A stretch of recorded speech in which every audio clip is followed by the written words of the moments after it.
नमस्कार, मैं जितेंद्र चतुर्वेदी।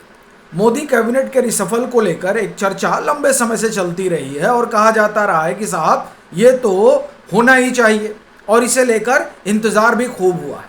लेकिन उस बाबत जो खबर आ रही है वो ये बता रही है कि तारीख तकरीबन तय हो चुकी है और वो मंत्री भी तय हो चुके हैं जिन्हें बाहर का रास्ता दिखाया जाएगा। साथ ही साथ यह भी खाका तैयार हो चुका है कि किन्हें खास जिम्मेदारी सौंपी जाएगी। फिर जो घटक दल है, फिर उसमें टीडीपी है, जनता दल यूनाइटेड है, इन लोगों को क्या कुछ हिस्सेदारी मिलेगी, क्या कुछ बढ़ाया जाएगा या जो है उसको भी घटा दिया जाएगा। इसके अलावा जिन राज्यों में चुनाव होने जा रहा है वहाँ पर विशेष ध्यान रखने की भी बात हो रही है। एक चर्चा यह भी निकल कर आ रही है कि केंद्रीय गृह मंत्री अमित शाह को क्या डिप्टी पीएम की जिम्मेदारी सौंपी जाएगी। ये तमाम तरह की बातें हैं जिस पर हम लोग विस्तार से बात करेंगे और ये जानने समझने की कोशिश करेंगे कि आखिर में वो कौन लोग हैं जिनका विकेट गिरेगा और वो तारीख कौन सी तय की गई है। तो अपनी चर्चा उसी तारीख से शुरू करते हैं। कहा जा रहा है कि 10 जून को पीएम एक बड़ी बैठक करने जा रहे हैं। एक बैठक तो वो कर चुके हैं जब 5 देशों की यात्रा से लौट कर आए थे और उस बैठक में बाकायदे रिप्रेजेंटेशन रखा गया था उन सभी मंत्रियों का जो ये कहते हैं कि साहब हमने तो बड़ा बेहतर काम किया। तो पीएम ने कहा थोड़ा दिखा दो। तो वहाँ कई को फटकार भी लगी और कहा कि काम धाम ठीक से करिए। तो अब 10 जून को जब पीएम फिर बैठेंगे तो स्वाभाविक सी बात है कि जो उनका प्रेजेंटेशन रहा है उस प्रेजेंटेशन में और अब में क्या फ़र्क आया, इस सब का मूल्यांकन होगा। लेकिन वो जो बैठक है वो बैठक इस लिहाज से बड़ी महत्वपूर्ण है क्योंकि उसमें मुख्यमंत्री भी बैठेंगे और वहाँ पर तमाम सारी चीज़ें तय होंगी। और ये माना जा रहा है कि उसके बाद 15 से 18 जून के बीच मोदी गवर्नमेंट का बहु प्रतीक्षित जो रिसफल है वो होगा। 12 मंत्री बाहर जाएंगे साहब। 10 से 12 की बात हो रही है, यानी दर्जन भर लोगों को पीएम बाहर बिठाने जा रहे हैं। और वैसे भी पीएम क्या करे, जो मंत्री हैं उन लोगों का पेट जो है वो ज़्यादा मोटा हो गया है।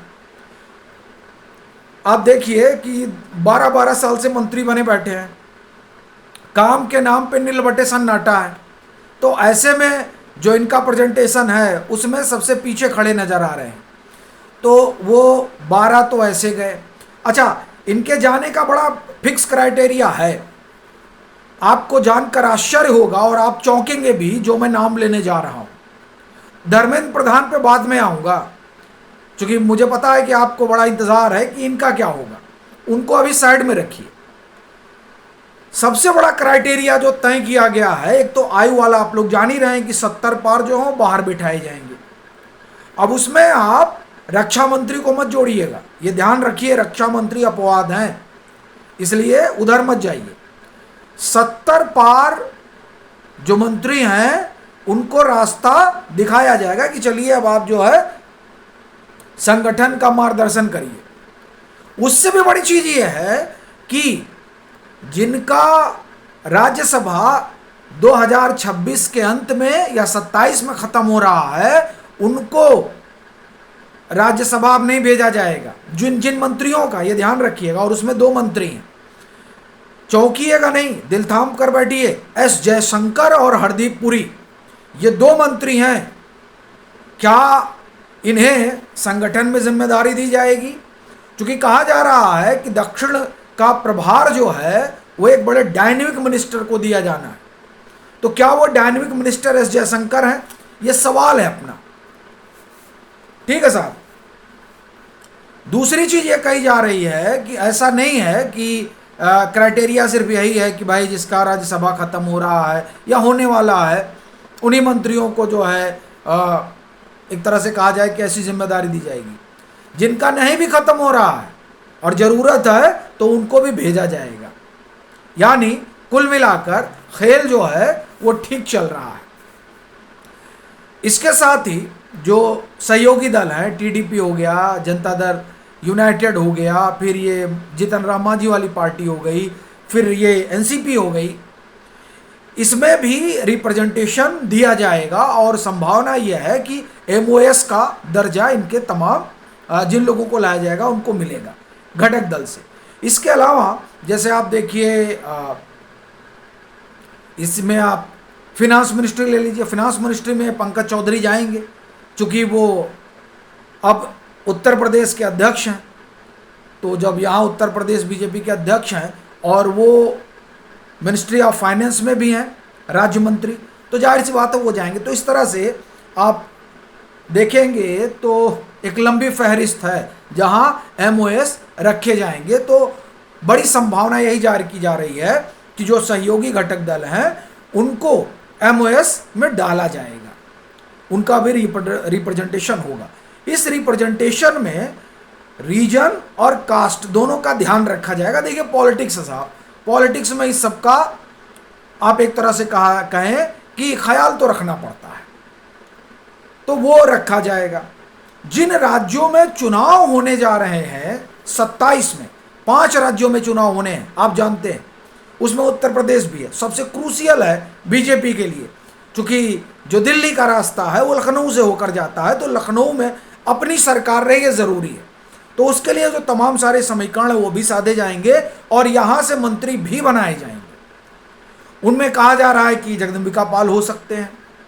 जगदम्बिका पाल एक दौर में एक दिन के मुख्यमंत्री भी थे, तब वो कांग्रेस में हुआ करते थे। इसके अलावा अनुराग ठाकुर की चर्चा हो रही है, विनोद तावड़े की चर्चा हो रही है। इन लोगों को जो है मंत्रिमंडल में शामिल किया जा सकता है। कई एक लोग हैं जिनको बाहर भी बिठाया जा सकता है। धर्मेंद्र प्रधान वाला मामला बड़ा क्रिटिकल है, ये आप मानकर चलिए कि धर्मेंद्र प्रधान के लिए चीज़ें उतनी आसान नहीं है, क्योंकि जो खबर है वो ये बता रही है कि एचआरडी और सिविल एविएशन में एमओएस लाया जाएगा। ठीक है, तो अब अगर मान लीजिए एमओएस लाया गया और स्वतंत्र प्रभार दे दिया गया, तो स्वतंत्र प्रभार में मामला गड़बड़ हो जाता है। तो इसलिए देखिए कि क्या होगा। और आप देखिए धर्मेंद्र प्रधान वाले मसले की गंभीरता आप इससे समझ सकते हैं कि प्रधानमंत्री नरेंद्र मोदी नीट की परीक्षा की मॉनिटरिंग कर रहे हैं। इसका मतलब ये हुआ कि पीएम ने सीधा संदेश दे दिया है कि हम ऐसे किसी को भी बर्दाश्त नहीं करेंगे जो बच्चों के भविष्य के साथ खिलवाड़ करे। तो एक तरह से मानकर चलिए कि इनके लिए तो खतरे की घंटी बज चुकी है। और इसका सीधा देखिए, इससे ज़्यादा लाउड एंड क्लियर मैसेजिंग नहीं हो सकती। या पीएम बुला के आपको पीटेंगे थोड़े, ऐसे थोड़े होता है। पीएम ने संदेश दे दिया। सुप्रीम कोर्ट में कहा गया कि भाई जो नीट की परीक्षा हो रही है उस परीक्षा की मॉनिटरिंग खुद पीएम कर रहे हैं।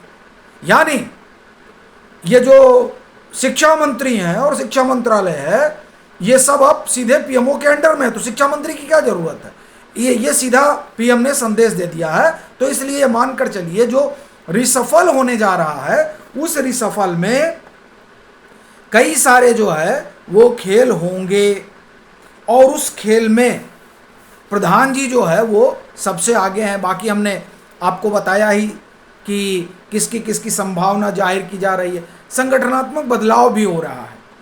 अभी आपने देखा कि किस तरह से 4 सूबे जो हैं वहाँ अध्यक्ष वगैरह बनाए गए। इसके अलावा एक चर्चा इस बात की है कि क्या केंद्रीय गृह मंत्री अमित शाह को डिप्टी पीएम का दर्जा हासिल हो जाएगा। ये देखिए, ये सवाल इसलिए भी उठा है क्योंकि लाल कृष्ण आडवाणी को डिप्टी पीएम बनाया गया था जब वाजपेयी जी की सरकार हुआ करती थी। आज के समय में पूरी नरेंद्र मोदी की जो सरकार है उस सरकार में अगर किसी की सबसे बड़ी भूमिका है तो वो केंद्रीय गृह मंत्री अमित शाह। तो इस लिहाज से भी ये चर्चा हो रही है और ये भी माना जा रहा है कि एक तरह से कहा जाए कि ग्रूमिंग तो उन्हीं की है। यानी मैं कहना ये चाह रहा हूँ कि केंद्रीय गृह मंत्री अमित शाह ने अपने आप को साबित तो कर दिया है। उन्होंने उन राज्यों को बीजेपी की झोली में लाकर डाला है जो राज्य माने जाते रहे हैं कि यहां बीजेपी का कोई नाम लेवा नहीं। सबसे ताजा उदाहरण जो है वो पश्चिम बंगाल है। पश्चिम बंगाल में जो हुआ वो अप्रत्याशित है। किसी ने नहीं सोचा था कि इस पश्चिम बंगाल में भगवा लहराएगा, कमल खिलेगा और प्रचंड बहुमत की भाजपा की सरकार बनेगी। ये डिलीवरी किसने की? केंद्रीय गृह मंत्री अमित शाह ने की। किसी ने नहीं सोचा था कि बिहार में इतना प्रचंड बहुमत आएगा और एनडीए के घटक दल के रूप में बीजेपी सबसे बड़ी पार्टी बनकर उभरेगी।